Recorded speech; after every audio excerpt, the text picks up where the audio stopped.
Hi అండి. అందరికీ నమస్కారం. Welcome to my channel. ఈ వీడియోలో ఏపీ ప్రభుత్వ ఉద్యోగులకు మరియు పెన్షనర్లకు పెండింగ్‌లో ఉన్న 2 డీఏలు విడుదల, 30% ఐఆర్ మంజూరు, సీఎం ఫైల్‌పై సంతకం అంటూ అప్డేట్ రావడం జరిగింది. మరి దీనికి సంబంధించిన పూర్తి వివరాలు ఈ వీడియోలో తెలుసుకుందాము. వీడియో అయితే ఎక్కడే కానీ స్కిప్ చేయకుండా చివరిదాకా చూసేయండి. అప్పుడే ఇన్ఫర్మేషన్ పూర్తిగా అర్థమవుతుంది. అలాగే వీడియో చూస్తున్న ప్రతి ఒక్కరు లైక్ చేయండి ఫ్రెండ్స్. ఈ వీడియోని తోటి ఉద్యోగ, పెన్షనర్ మిత్రులతో అయితే షేర్ చేయండి. అలాగే కొత్తగా మన ఛానల్ చూస్తున్నవారు ఇంకా ఎవరైనా సబ్స్క్రైబ్ చేసుకోకపోతే వెంటనే మన ఛానల్‌ని అయితే సబ్స్క్రైబ్ చేసుకోండి. సబ్స్క్రైబ్ చేసుకోవడం వల్ల నేను చేసే ప్రతి ఒక్క వీడియో మీ వరకు రీచ్ అవుతుంది. ఇంకా ఆలస్యం చేయకుండా వివరాల్లోకైతే వెళ్ళిపోదాము. సో ఫ్రెండ్స్, ఇక విషయానికొచ్చినట్లయితే ఆంధ్రప్రదేశ్ రాష్ట్రంలో ప్రస్తుతం నెలకొన్న పరిస్థితులను గమనిస్తే ప్రభుత్వ ఉద్యోగులు మరియు పెన్షనర్ల ఆవేదన అగ్నిపర్వతంలాగా రగులుతోందని స్పష్టంగా అర్థమవుతోంది. దాదాపు 25,000 కోట్ల భారీ బకాయిలు పేరుకుపోవడం అనేది కేవలం ఆంధ్రప్రదేశ్ చరిత్రలోనే కాదు, బహుశా దేశ చరిత్రలోనే ఒక అపూర్వమైన మరియు దురదృష్టకరమైన రికార్డుగా నిలిచిపోతుంది. సో, ఇన్ని వేల కోట్ల రూపాయలు తమ కష్టార్జితం, ఉద్యోగులు, పెన్షనర్ల కష్టార్జితం ప్రభుత్వం వద్ద ఉండిపోయి, తమ అవసరాలకు రూపాయి దక్కకుండా, ఒక్క రూపాయి కూడా దక్కక ఉద్యోగ కుటుంబాలు అల్లాడిపోతూ ఉండటం అనేది అత్యంత బాధాకరమైన విషయము.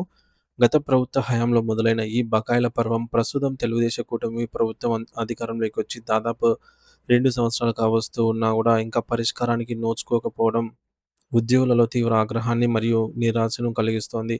తమ జీవితకాలమంతా ప్రభుత్వ సేవకే అంకితం చేసిన తమకు రిటైర్మెంట్ తర్వాత లేదా సర్వీస్‌లో ఉన్నప్పుడు అందాల్సినటువంటి చట్టబద్ధమైన నిధులు అందకపోవడంపై వారు గళమెత్తుతూ ఉన్నారు. మరి ఎన్నికలలో కూటమి నేతలు ఇచ్చినటువంటి హామీలు ఇప్పుడు కేవలం నీట మాటలుగానే మిగిలిపోయాయని ఉద్యోగ వర్గాలు మండిపడుతున్నాయి.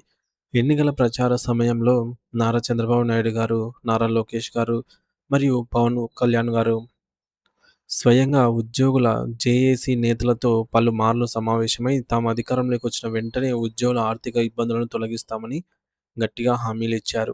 ముఖ్యంగా మెరుగైన వేతన సవరణ సంఘం పీఆర్సీ ఏర్పాటు చేస్తామని, ద్రవ్యోల్బణం నుండి ఉపశమనం కలిగించడానికి 30% మేర మధ్యంతర భృతి ఇంటీరియం రిలీఫ్ ప్రకటిస్తామని, అలాగే పెండింగ్‌లో ఉన్నటువంటి అన్ని కరువు భత్యం, డీఏ బకాయిలను విడుదల చేస్తామని వాగ్దానాలు చేశారు.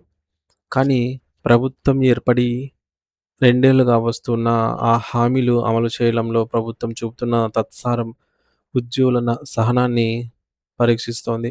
ఎన్నికల ముందు చెప్పిన మాటలకు, ఇప్పుడు చేస్తున్న పనులకు పొంతన లేదని ప్రభుత్వము నట్టేట ముంచింది అని జెప్పేసి వారు ఆవేదన వ్యక్తం జేస్తూ ఉన్నారు. మరి ఇటీవల ప్రభుత్వము 330,00,00,000 విడుదల చేయడంపై ఉద్యోగ సంఘాలు మరియు ప్రతిపక్షాలు తీవ్రంగా ఎద్దేవా చేస్తున్నాయి. పేరుకుపోయిన 25,000 కోట్ల బకాయిలతో పోలిస్తే ఆహ్, కొండతో పోలిస్తే ఈ యొక్క 330,00,00,000 అనేది ఏ మూలకు సరిపోదని, ఇది ఏనుగు నోట్లో జీలకర్ర వేసినట్లు ఉందని వారు విమర్శిస్తున్నారు. 25,000 కోట్ల బాకీ ఉంచుకొని కేవలం గోరంత మొత్తాన్ని విడుదల చేసి అంతా సవ్యంగా ఉందని చెప్పడం తమను అవమానించడమే అవుతుందని ఉద్యోగులు భావిస్తున్నారు. ఈ యొక్క చిన్న మొత్తంలో ఏ ఒక్క సమస్య కూడా పూర్తి పరిష్కారం కాలేదని, మరి ఇది కేవలం కంటి తుడుపు చర్య మాత్రమేనని వారు స్పష్టం చేస్తున్నారు. బకాయిల పర్వతం ముందు విడుదల చేసిన నిధులు కేవలం ఒక చిన్న నీటి చుక్క లాంటిదని, దీనివల్ల ఉద్యోగుల ఆర్థిక కష్టాలు ఏమాత్రం తీరవని వారు ఘంటాపథంగా చెప్తున్నారు. ఇక అపరిష్కృత సమస్యల జాబితా రోజురోజుకు చేయంతాడంత పెరిగిపోతోంది. మరి ఇందులో కేవలం జీతాలు, పెన్షన్ల సమస్యలే కాకుండా ఉద్యోగి తన సొంత జీతం నుంచి దాచుకున్న నిధులు కూడా ఉన్నాయి. DA arrears, PRC arrears, surrender leave బకాయిలు, సీపీఎస్ బకాయిలు, కమ్యూటేషన్ బకాయిలు మరియు గ్రాట్యుటీ వంటి ప్రయోజనాలు ఏళ్ల తరబడి ఆగిపోయాయి. వీటన్నిటిని ముఖ్యంగా మెడికల్ రియంబర్స్‌మెంట్ బిల్లులలో పెండింగ్‌లో ఉండటం వల్ల అనారోగ్యంతో ఉన్నటువంటి పెన్షనర్లు ఆసుపత్రి ఖర్చుల కోసం అప్పులు చేయాల్సొస్తోంది. అలాగే జీపీఎఫ్ మరియు ఏపీజీఎల్ఐ వంటి పథకాల నుండి ఉద్యోగులు తమ అత్యవసర అవసరాల కోసం లోన్‌లు తీసుకోవాలని దరఖాస్తు చేసుకుంటే నిధులు లేవు అనే సాకుతో వాటిని తిరస్కరించడం ఉద్యోగుల మనోభావాలను దెబ్బతీస్తోంది. తమ సొంత డబ్బును కూడా వాడుకోలేని పరిస్థితి రావటం ఏ రకమైన పాలన అని వారు ప్రశ్నిస్తూ ఉన్నారు. ఇకపోతే ఆరోగ్య భద్రతకు సంబంధించి హెల్త్ కార్డులు, ఈహెచ్ఎస్ నేడు కేవలం పనికిరాని ప్లాస్టిక్ ముక్కలుగా మారిపోయాయని ఉద్యోగులు వాపోతున్నారు. ప్రభుత్వం తన వాటా నిధులను నెట్వర్క్ ఆసుపత్రులకు సకాలంలో చెల్లించకపోవడంతో ఆ ఆసుపత్రులు నగదు రహిత వైద్యం, ట్రీట్మెంట్ అందించడానికి నిరాకరిస్తున్నాయి. దీనివల్ల అత్యవసర పరిస్థితుల్లో ఉద్యోగులు మరియు పెన్షనర్లు ప్రైవేట్ ఆసుపత్రులకు వెళ్లి లక్షలాది రూపాయలు ఖర్చు చేయాల్సి వస్తోంది. ప్రాణాపాయ స్థితిలో ఉన్నప్పుడు కూడా ప్రభుత్వం నుండి ఎటువంటి ఆర్థిక రక్షణ లభించకపోవడం వారిని తీవ్ర ఆందోళనకు గురిచేస్తోంది. ఆరోగ్య సమస్యలతో సతమతమవుతున్న వృద్ధులకు ఈ హెల్త్ కార్డులు వైఫల్యం ఒక శాపంగా మారింది. తమ సంపాదనలో కొంత భాగాన్ని హెల్త్ స్కీమ్ కోసం చెల్లిస్తూ ఉన్న ఆపదలో ఆపద సమయంలో అది ఉపయోగపడకపోవడం ప్రభుత్వ వైఫల్యానికి పరాకాష్ట అని వారు మండిపడుతూ ఉన్నారు.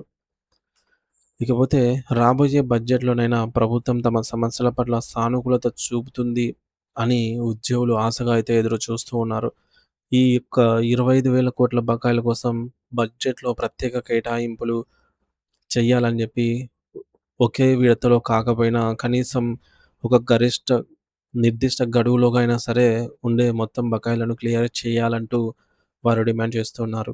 అలాగే వెంటనే 30% మధ్యంతర భృతిని ప్రకటించి పీఆర్సీ కమిషన్‌ను నియమించాలని, పెండింగ్‌లో ఉన్నటువంటి 2 డీఏలను విడుదల చేయాలని చెప్పేసి వారు బలంగా కోరుతున్నారు.